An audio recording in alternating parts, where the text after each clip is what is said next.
la opinión pública, donde se analiza y se critica. El tema a tratar hoy es la relación que existe entre los medios de comunicación y la política. Y para esto tenemos a nuestro invitado Darwin Gómez, comunicador social y periodista. Bienvenido, Darwin.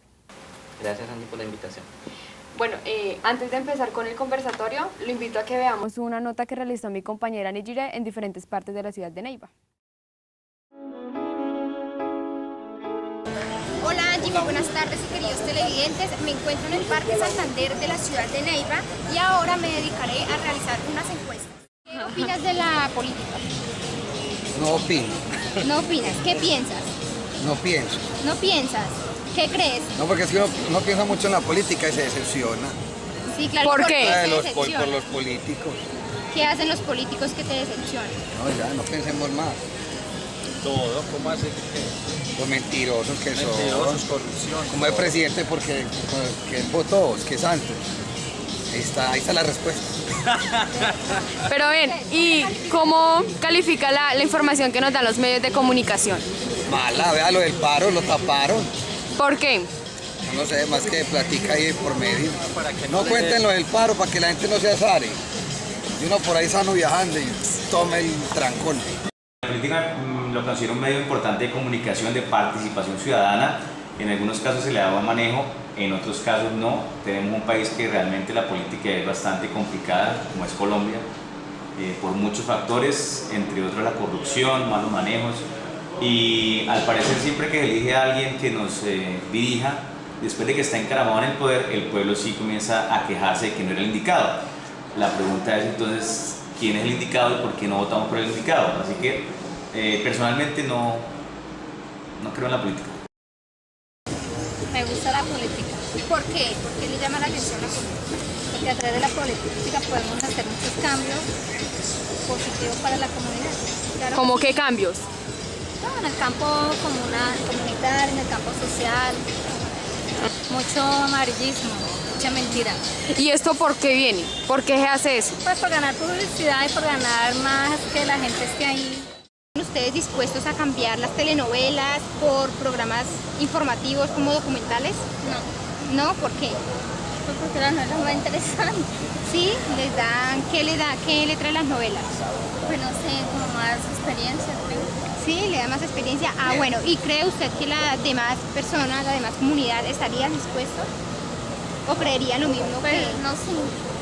¿No sabe? Listo. ¿Cómo califica la información que nos es brindada por los medios de comunicación? Bueno, pues yo trabajo en un medio de comunicación que propende porque la información sea objetiva, sea concisa, sea precisa y sirva a la comunidad, porque pues la información ante todo también es un servicio que se le brinda a la comunidad. Lastimosamente, y para nadie es un secreto, los medios también se ven influenciados por la política, por la economía, por sus intereses económicos, y pues obviamente eso incide en lo que se informa. Ya entrar a desmenuzar todo eso es una cuestión, digamos, de largo aliento y compleja, pero pues la gente tampoco es ingenua, ¿no? Pero usted qué dice, ¿la información es buena, es la adecuada o...? Uno sí quisiera que los medios, incluido el propio, hicieran más énfasis en temas de investigación. Por decir algo, tema salud, y que se hiciera investigación a fondo y que esa investigación tuviera repercusiones, que sirviera para tomar decisiones. Pero muchas veces la investigación, siendo buena, no logra hacer mella como debiera, ¿no? Por ejemplo, la cuestión de la salud, que pues estamos con la bendita ley 100 todavía dando vueltas, se hicieron reformas y reformas, y no hemos logrado que eso en la práctica entre a funcionar. Bueno, ahora vamos a iniciar con el conversatorio y vamos a iniciar con una pregunta. ¿Por qué usted cree que a nosotros los jóvenes ya no nos interesa la política? Yo creo que eso no es tan cierto que a los jóvenes no les interese ya la política. Más bien creo que el ambiente, la sociedad ha desfigurado un poco lo que es la política y la ha confundido con lo que es la politiquería, ¿sí? Entonces, los jóvenes lo que realmente no les gusta es la politiquería pues, de los candidatos en las elecciones, donde llegan con sus discursos, donde lanzan propuestas que nunca cumplen, pero realmente sí les interesa la política porque ellos están interesados en las dificultades que tienen en su ambiente, en tratar de solucionar cosas. Por ejemplo, con esto de las culturas urbanas, los raperos en su discurso de una otra manera manejan un mensaje que es social y que de una u otra forma es político y que le llega también a los jóvenes y a mucha gente, ¿sí? Los grafiteros también cuando hacen el graffiti expresan de una u otra forma la opinión que tienen frente al sistema social en el cual viven, y eso es política. ¿Usted cree que en Colombia realmente existe la democracia?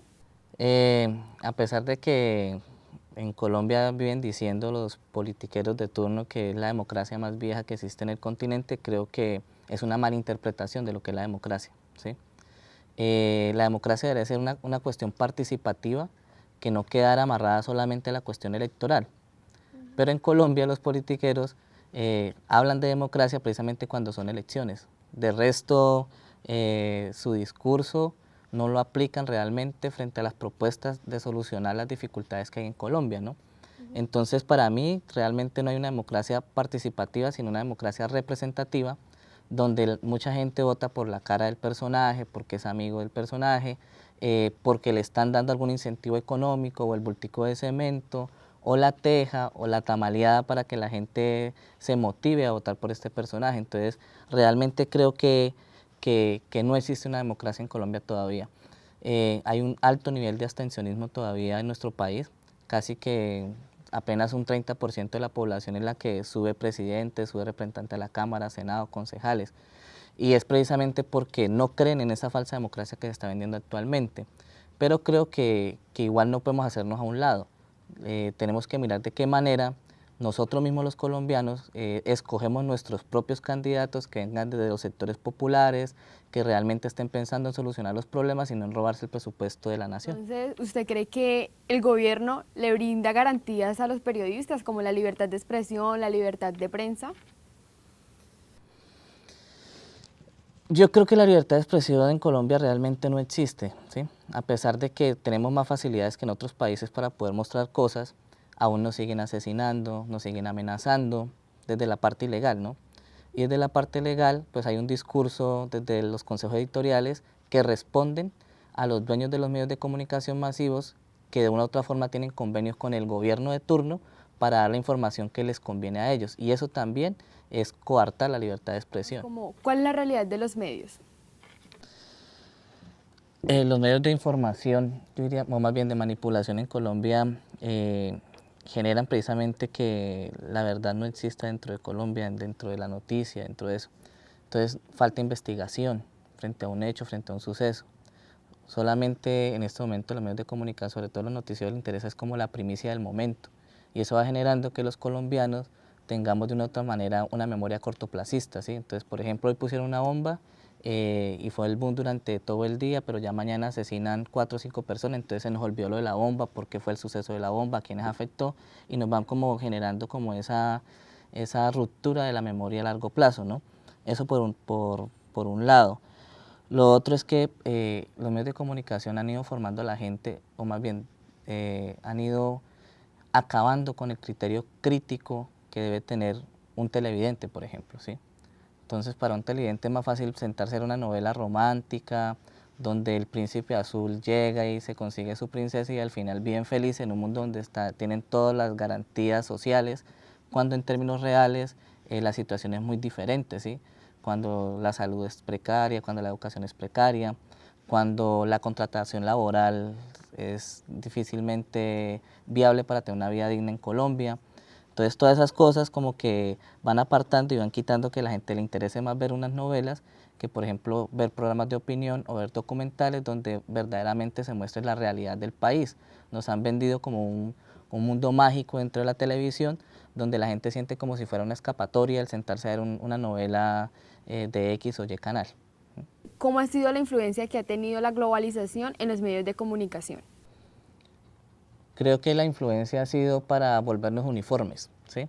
Entonces, los medios de comunicación a nivel mundial por medio de la globalización lo que hacen es que la gente, por ejemplo, tenga un mismo gusto por una camiseta, por una gorra, por unas zapatillas, que es lo que realmente vende la globalización. Entonces, esa uniformidad lo que hace es romper con las culturas y las identidades de cada país. Entonces, es difícil que nosotros estemos de acuerdo, por ejemplo, con este tipo de situaciones. Lo que hay es que procurar que nuestra cultura, nuestra identidad persista a pesar del ánimo del capital y del ánimo de uniformar la cultura a nivel global por parte de los medios de comunicación. ¿Usted cree que en el periodismo, en los medios de comunicación, existe realmente la participación ciudadana? O sea, ¿existe el periodismo público? Creo que a nivel nacional hay ejercicios que se vienen desarrollando para que ese periodismo público sea más real, ¿sí?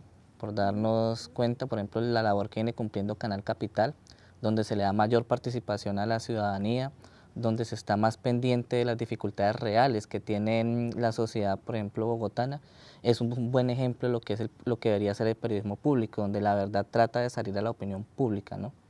Pero creo que, por ejemplo, acá en el departamento sí estamos todavía lejos de poder generar esos espacios de discusión. Otra manera son los medios alternativos, ¿no? Entonces, por ejemplo, lo que es Colombia Informa, lo que es Periferia, otro tipo de periodismo que se maneja a nivel nacional por las redes sociales y también por un periódico alternativo, generan esos espacios de discusión. ¿Cómo es la influencia de los medios de comunicación en nuestro comportamiento, en nuestra forma de pensar, en la cultura, en nuestra cultura? Desgraciadamente la parrilla, por ejemplo, televisiva a nivel nacional, RCN, Caracol, ¿qué es lo que le venden a los jóvenes, a los niños? ¿Sí? Le venden fantasías frente a por ejemplo, el papel de la prostitución, frente al papel de los traquetos. Casi todas nuestras novelas están guiadas simplemente al hecho de la vida fácil del traqueto. Salimos de Pablo Escobar, luego entramos por dar un ejemplo, la vida de la mafia, otras cuestiones que manejan todo frente a ese tema, ¿sí? Entonces van generando una formación violenta frente a cada uno de los jóvenes y niños que ven esa información sin mayor, sin un filtro que pueda llegar a ser un mejor consumo para los jóvenes, ¿sí? Y eso convierte a nuestra sociedad en otra forma a que es una sociedad que se está guiando hacia el facilismo, a la consecución de plata o dinero fácil y también a manejar el tema de la violencia como algo normal en nuestro país. Bueno, eso fue todo por hoy aquí en Opinión Pública, donde se analiza y se critica. Muchas gracias, Darwin, por acompañarnos en el día de hoy. Gracias, Angie, por tu invitación y espero volver acá.